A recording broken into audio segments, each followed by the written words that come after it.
Hop! Bonjour à tous, c'est Mathieu, j'espère que vous allez tous très bien.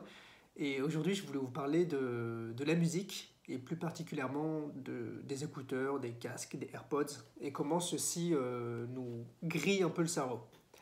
Alors je sais que ça va faire un peu boomer comme façon de voir les choses et comme explication, mais restez jusqu'au bout et vous allez voir que finalement, il y a peut-être plus matière à réflexion que l'on y pense. Et avant toute chose, avant de rentrer dans le vif du sujet, moi j'aimerais vous parler de ma relation à la musique. Si vous regardez un peu mes anciennes vidéos, vous remarquerez que derrière moi, en tout cas dans ma chambre, il y a beaucoup de guitares acoustiques, électriques, il y a une basse, enfin voilà.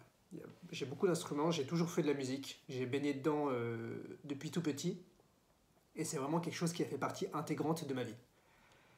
Et ça fait partie intégrante de ma vie tout simplement parce que c'est quelque chose qui, surtout au moment de l'adolescence, m'a permis de beaucoup m'évader, m'a permis de ressentir des émotions, ou en tout cas d'exprimer des émotions que j'arrivais pas forcément à exprimer par les mots, ou par l'écrit, ou par tout autre hobby, ou toute autre passion. Et forcément, comme tout passionné de musique, je me suis mis à écouter également beaucoup de musique dans les oreilles. Et d'ailleurs, plus dans mes oreilles qu'à l'air libre, sur la radio, ou dans quelconque autre moyen qui permet le partage. Et en fait, au fur et à mesure que j'écoutais de la musique, surtout ces derniers mois, je me rendais compte que ça avait effectivement un effet très positif, celui un peu de catharsis, c'est-à-dire d'exprimer les émotions qu'on a du mal à ressentir ou exprimer par d'autres moyens, mais qu'il y avait aussi un contre-coup un peu néfaste. Et notamment en fait dans le fait d'écouter de la musique à tout va, c'est-à-dire dès qu'on est au travail, dès qu'on est dans la rue, dès qu'on est, j'en sais rien, dans la salle d'attente. Bon alors le pire c'est ceux qui gardent leurs écouteurs lorsqu'ils sont également avec d'autres personnes. Ça c'est de l'irrespect mais c'est encore un autre sujet. Donc j'en parlerai pas dans cette vidéo. Mais en fait je me suis rendu compte que la musique, en tout cas vraiment quand elle est écoutée de manière pile dans les oreilles et avec des écouteurs, avec des AirPods, tout ce que vous voulez, c'est quelque chose qui va faire taire nos pensées.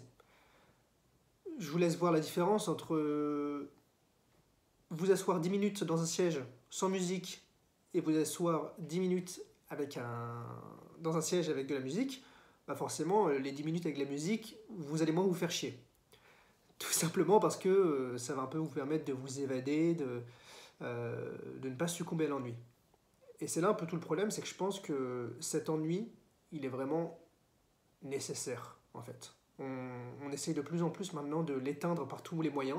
Donc dès qu'on mange chez nous, on regarde la télé. Le matin, on allume la radio. Dès qu'on est dans la rue, on a de la musique.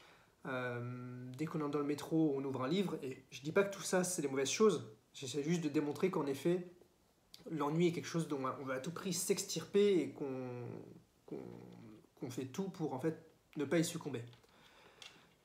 Et sauf que avec le fait de faire taire nos pensées, et ben tout simplement, on ne leur donne plus la place de s'exprimer. Et donc, quand vous écoutez de la musique dans la rue, mais pour moi, vous n'allez pas laisser à votre esprit l'opportunité de vraiment manifester ce qu'il a envie de vous faire remonter comme émotion. C'est un peu plutôt ce que vous allez lui dicter selon en fait l'émotion de la chanson que vous allez jouer. Si vous écoutez du hard metal, des musiques tristes, ce genre de choses. Et je pense juste que d'un certain égard, il faudrait un peu réduire ce bruit qui étouffe nos pensées pour leur permettre de s'exprimer. Et d'autant plus, j'ai l'impression que la plupart des gens qui écoutent de la musique dans leurs écouteurs, moi y compris, on écoute à un volume très très fort.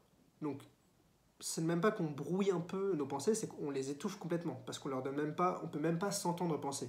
C'est déjà une phrase que vous avez déjà dû entendre quand il y a trop de bruit autour de soi.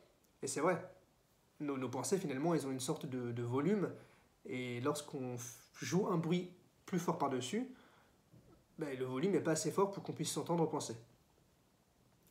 Donc ça, c'est le premier aspect, je dirais, de ce qui m'a poussé à réduire, je dis pas arrêter, mais réduire ma consommation de musique, ou en tout cas quand je suis dans la rue, dans les salles d'attente, et préférer l'ennui, entre guillemets, parce que finalement, c'est toujours ce qui me permet d'aller chercher au fond de moi-même ce dont j'ai envie de penser et de réfléchir à des sujets. Donc parfois, j'ai pas envie d'y réfléchir parce que c'est stressant, parce que c'est énervant, parce que c'est attristant.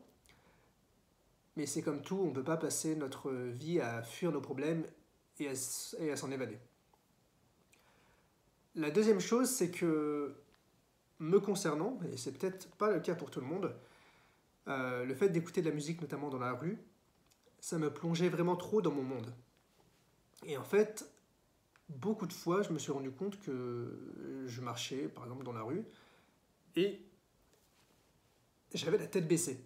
Parce qu'en fait, j'étais tellement bien dans ma musique, j'étais tellement à fond dedans, j'étais tellement dans le moment, que j'étais concentré en fait sur ma musique. Et je voulais pas qu'on me dérange. À tel point d'ailleurs que quand des gens venaient me parler dans la rue pour me demander un service, où est telle adresse, où est tel restaurant, est-ce que vous connaissez tel endroit.